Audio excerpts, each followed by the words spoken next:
Ang mga magulang daw ay hindi kayang tiisin ang kanyang mga anak.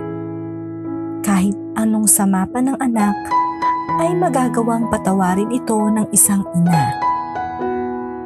Pero paano nga ba kung ang ina naman ang nagkasala sa anak?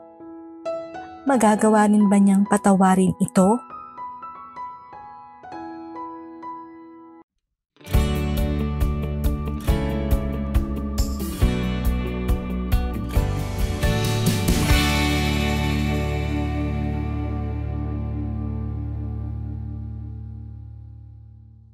Para lagi po kayong updated sa mga new videos, huwag kakalimutang mag-subscribe at hit ang bell button sa aming channel.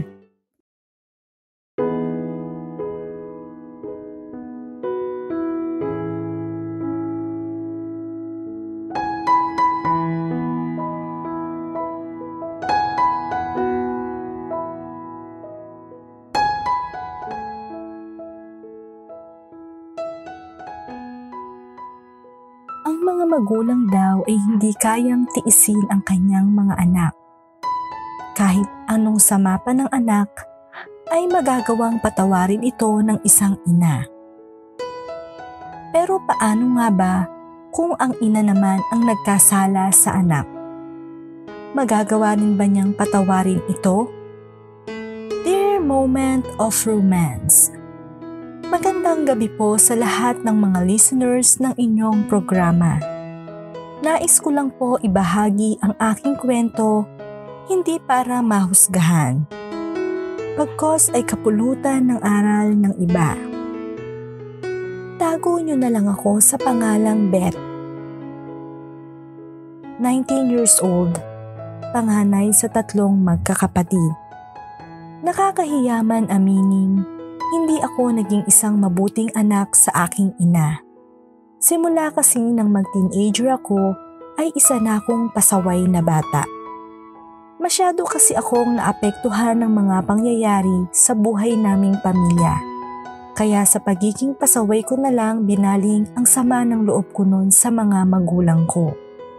Naghiwalay kasi sila ni mama nung bata pa ako.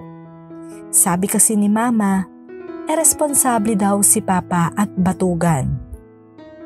Kaya nagpasya na lang si mama na iwan si papa at kuhanin kaming 3 magkakapatid. Mula nga nun, si mama na ang bumuhay sa aming 3 sa pamamagitan ng paglalabada niya at pamamalansya. Kapalit naman nun ang pagkawala niya ng oras sa aming magkakapatid.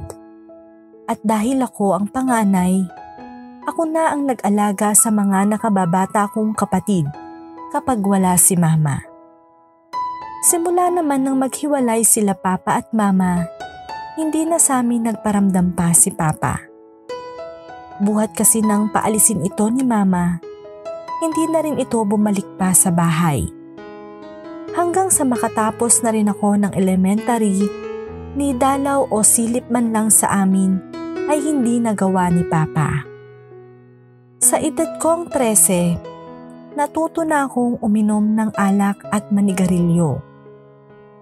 Sa murang edad ko na rin na yon, doon ako nagsimulang nagkaroon ng kasintahan at natikman ko na rin kung paano magsapin-sapin. Naging palasagot rin ako kay mama. Hindi ko kasi siya noon maintindihan kung bakit palagi siyang umaalis. Lalo pat nalaman kong nagsusugal rin siya. Buhat nun, sa tuwing aalis siya ng bahay, nasa isip ko nasa sugalan lang siya pupunta. Kaya naman bilang ganti ko sa kanya, nakikipag-inuman na lang ako sa mga barkada ko at gabi na akong umuwi. Hindi na rin ako nag-aral. Kahit ano pang pilit ni mama sa akin, hindi talaga ako pumasok. Sabi ko sa kanya, para ano pat mag-aaral ako, kung hindi rin naman ako makakatapos. Ganon palagi ang isip ko. Nagpatuloy ang gawain ko noon hanggang sa magdalaga na rin ako. Nagkaroon din ako ng iba't ibang kasintahan at halos hindi ko na rin mabilang. Madali kasi akong bumigay, lalo na kapag type ko talaga ang lalaki. Wala nang ligaw-ligawan pang nangyayari sa amin. Basta type ako at type ko rin siya, pumapayag na akong maging kami na. Minsan pa nga, umaabot pa kami sa sapin-sapin. "Beth, bakit ngayon ka lang? Gawain ba yan ng matinong babae?" Wika sa akin ni Mama. "Ano bang pakialam nyo? Kayo ba pinapakialaman ko?" Sagot ko naman dito. "Bastos ka talagang bata ka. Manang-mana ka sa ama mo. Iresponsable." Galit sa aking hiyaw ni Mama. Hindi ko naman na ito pinansin. Pumasok na lang ako ng kwarto ko at nagpahinga na. Patuloy pa rin naman sa pagputak si Mama. Naririnig ko man ang sinasabi niya, pinapasok ko na lang ito sa isang tenga ko at inilalabas sa kabilang tenga ko. Madalas kaming ganito ni Mama. Nakabaligtaran sa dalawa kong kapatid. Maayos naman kasi ang mga ito at nag-aaral ng mabuti.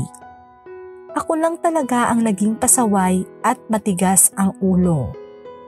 Minsan, nakipag-inuman ako sa mga tiyuhin ko. Birthday kasi nito. Sa ganung bagay, hindi ako kayang pigilan ni Mama. Busy kasi ito sa paglalabada niya. Pero minsan, nakikipag-inuman rin siya kapag may mga okasyon na tulad nun. Nang pumunta ako kila Tito Ben, marami rin pala itong mga bisita na hindi ko masyado kilala. Tingin ko ay mga barkada rin niya ang mga ito. Sa pakikiumpok ko sa kanila sa inuman, may nakilala akong kabarkada nito na tawagin na lang natin sa pangalang Ryan. May itsura ito, kaya unang kita ko pa lang sa kanya ay nagka-crush na ako. At ipinakilala nga kami ni Tiyo nito sa isa't isa. "Ryan, siya nga pala si Beth, anak ng kapatid kong si Lori." Wika nito. Ngumiti lang naman ito at kita ang hindi pagkainteresado nito sa akin. Kahit pa nagpakita na talaga ako ng motibo dito, pero inisnab pa rin nito ang beauty ko. Ang hindi ko alam, kilala pala nito si Mama at minsang nagkainuman na rin sila nito. Dahil bata pa rin naman si Mama, nakuha pa nitong mag-asawa ng iba. Nagpaalam naman siya sa amin na kung pwede daw ba siyang makipagrelasyon muli. Sa nakikita ko naman, wala namang mali kung magka-boyfriend muli si Mama. Matagal naman na silang hiwalay pa ni Papa. Naging masaya naman ito sa pagpayag naming magkakapatid. Kaya makalipas nga ang ilang araw, nang sabihin sa amin ni Mama na ipapakilala niya sa amin ang kanyang boyfriend. Kaya kinagabihan, nang dumating si Mama ay kasama na niya ito. Laking gulat ko naman nang makita ko si Ryan, ang kasama at boyfriend ni Mama. Hindi ako makapaniwala ng mga oras na yon. Bukod kasi sa medyo bata pa ito kay Mama, hindi ko akalain na magugustuhan niya si Mama. "Mga anak, sila pala si Tito Ryan nyo, ang boyfriend ko." Pagpapakilala ni Mama. "Kilala ko na si Beth, mahal. Nakilala ko siya sa birthday ng kapatid mo." Wika naman ni Ryan. "Ganun ba? Mabuti naman at nagkakilala na pala kayo. Eto pala yung dalawa kong anak na si Philip at Jacob." Sabi pa niya kay Ryan. Umiti lang naman ito at nakipag-appear pa sa dalawa kong kapatid. Mukha namang mabait si Ryan at pansin ko dito ang pagmamahal niya kay Mama. Sinabi pa nito na kung sakaling magsama na sila, ituturing niyang parang tunay na anak kaming magkakapatid. Pero para sa akin, hindi ama ang tingin ko kay Ryan, kundi maging kasintahan rin. Mabilis lumipas ang buwan at taon. Patuloy pa rin ang relasyon nila Mama at Ryan. Nakikita ko namang palaging masaya si Mama at hindi ko inaasahan na magsasama na rin sila nito. Hindi Hindi nga nagtagal, umuwi na rin si Ryan sa bahay namin at sa amin na siya tumira. Mabait naman ito at responsable. Binibigyan din niya ng mga baon ang mga kapatid ko. Hindi ko rin sila nakikita ni Mama na nag-aaway. At madalas, sobrang sweet pa nila sa isa't isa. Habang nakikita ko namang ganon sila Mama, lalo tuloy akong nagkimkim ng galit dito.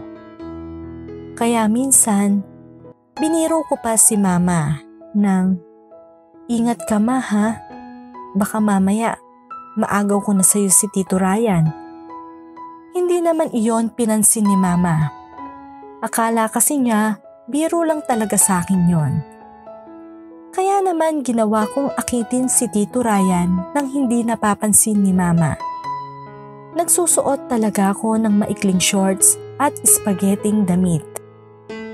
Gusto ko kasing makita ni Ryan ang kaibahan namin ni Mama. Madalas din akong maglambing kay Tito Ryan. Lambing na may pang-aakit. Sinasadya ko talaga na ilapit ang sarili ko dito para lang maagaw ko siya kay Mama. Pero kahit anong pilit kong lapit dito at tikit, baliwala naman sa kanya yon. Ang tingin daw kasi niya sa akin ay anak na rin. Isang araw, nawala ng trabaho si Tito Ryan. Nagsara kasi yung kumpanyang kanyang pinapasukan. Kaya madalas kaming dalawa ang naiiwan sa bahay. Patuloy pa rin kasi si Mama sa paglalabada niya. Ang mga kapatid ko naman ay mga nag-aaral. Nang mga panahon na yon, hindi ko na sinasayang pa ang pagkakataon na hindi mapapasa akin si Tito Ryan. Ewan ko ba kung bakit patay na patay ako dito kahit alam kong boyfriend na siya ng Mama ko. Pero desidido pa rin ako na makuha ito at maging akin. Isang araw, niyaya ko si Tito Ryan uminom. Tutal naman kako anniversary nila ni Mama bukas. Kaya mag-advance celebration na kako kami. Napapayag ko naman siya. Kaya binigyan niya ako ng pera pambili ng alak na iinumin namin.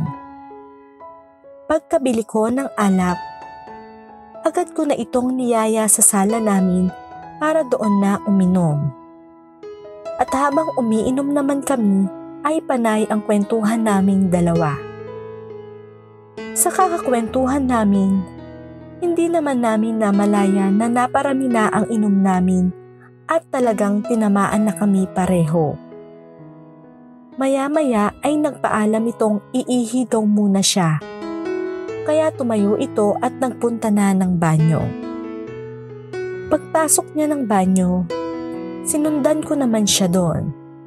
At dahil sa kurtina lang ang tabing ng banyo namin, nakapasok ako nang hindi niya alam. Nagulat pa siya nang pagharap niya ay nasa loob na rin ako ng banyo. "Oh, Pet, bakit nandito ka?" "Teka lang, lalabas lang ako." Wika nito sa akin. Pero mapusok talaga ako. At dala na rin ng alak, hindi ko na ito pinayagan pang lumabas. "Huwag ka nang lumabas. Ayaw mo ba sa akin? Hamak naman ang ganda ng katawan ko sa Mama ko. Di ba? Sabi ko rin dito. Nandito na tayo. Sasayangin mo pa ba ang pagkakataon na ito?" Duktong ko pa dito. Kaya dala na rin siguro ng kalasingan ni Tito Ryan, pinatulan na ako nito. Wala na itong nagawa kundi gumanti sa niyakap niya ako at pareho naming hinubaran ang isa't isa. Ninamnam namin ang mga labi ng bawat isa. Hanggang sa kalaunan, nangyari na ang pinakaaasam-asam ko. Ang makuha ko si Tito Ryan. Ilang sandali pa nang matapos kami, nang mahimasmasa naman si Tito Ryan, ay agad itong nagbihis at tumabas na ng banyo. Bumalik ito sa sala at naabutan ko itong nakahiga na sa sofa. Alam kong gising pa ito. Pero hindi ko na lang siya kinausap pa. Dahil alam kong nagsisisi ito sa ginawa namin. Alam ko naman kasing mahal talaga nito si Mama. Pero tulad din ng ibang lalaki, marupok din pala siya. Kinabukasan, anniversary nila Mama at Tito Ryan. Kaya si Mama ay abala sa paghahanda ng kakainin namin ng araw na iyon. Mayroon kasing konting salo-salo. Hindi naman makatingin sa akin si Tito Ryan ng araw na yon. Kita ko sa mga mata nito ang pagka-guilty. Kaya napansin ito ni Mama. At tinanong siya kung may problema daw ba ito.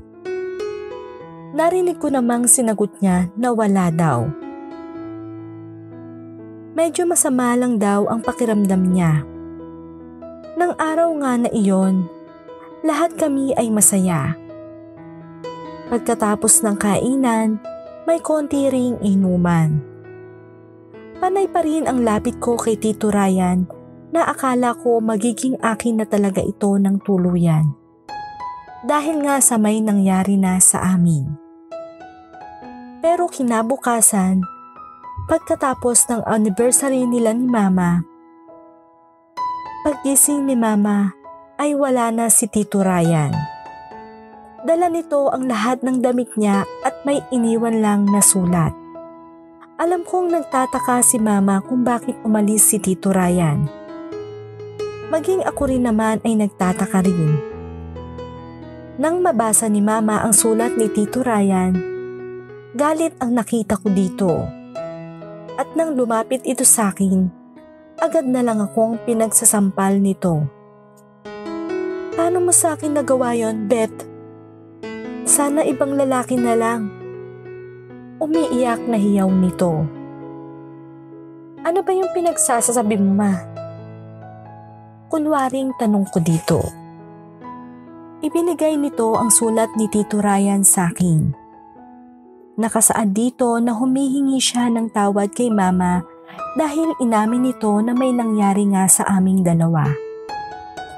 Mahal na mahal daw nito si Mama. Pero dala na rin daw ng kalasingan niya, naging marupok siya at nagawa niyang patulan ako. Ninais na lang daw niyang umalis ng bahay para hindi daw lalong masira niya ang pagsasama naming mag-ina. Sa puntong iyon, hanga ako kay Tito Ryan. Doon ko nakita na mahal talaga niya si Mama. Pero magsisi man ako sa ginawa ko, huli na ang lahat. Nagawa ko nang sirain ang relasyon nila ni Mama. Kaya sa sobrang galit naman sa akin ni Mama, pinalayas ako nito at nagpunta naman ako sa bahay ng isa kong tiya. Iniwan ko naman si Mama na umiiyak at galit na galit sa akin. Pero sabi nga nila, hindi kayang tiisin ng magulang ang kanyang anak. Kaya ilang linggo din ang lumipas nang ma-realize ko ang mga maling nagawa ko. Pinuntahan ko si Mama sa bahay at humingi ako ng tawad dito. Sinabi ko dito na nagawa ko lang naman yon dahil sa kinikimkim kong galit sa kanya.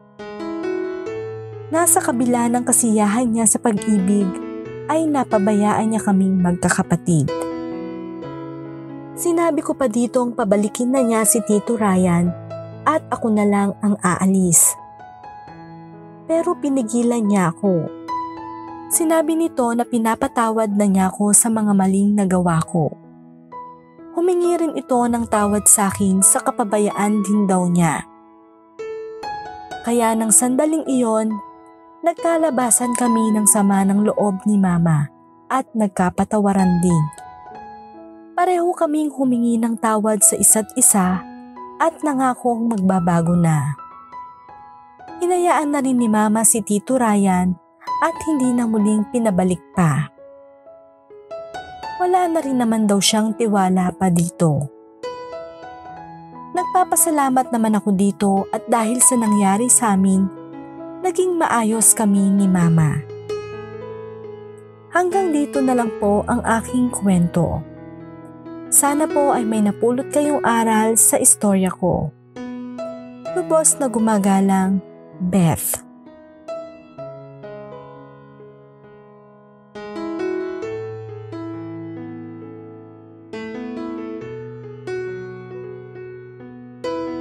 Maraming salamat po sa pakikinig. Shout out po muna sa mga nag-comment sa mga nakaraang videos.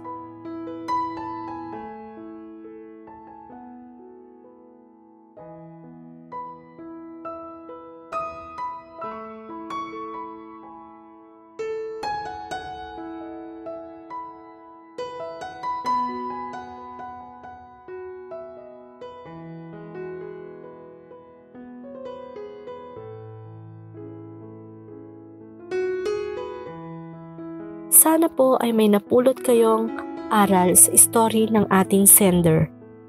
Naway na-inspire kayo sa story na napakinggan nyo. Para lagi po kayong updated sa mga new videos, huwag kakalimutang mag-subscribe at hit ang bell button sa aming channel. At sa mga listeners na gusto ibahagi ang kanilang kwento ng buhay, maaari nyo ipadala ito sa aming email address na momentofromance25@gmail.com.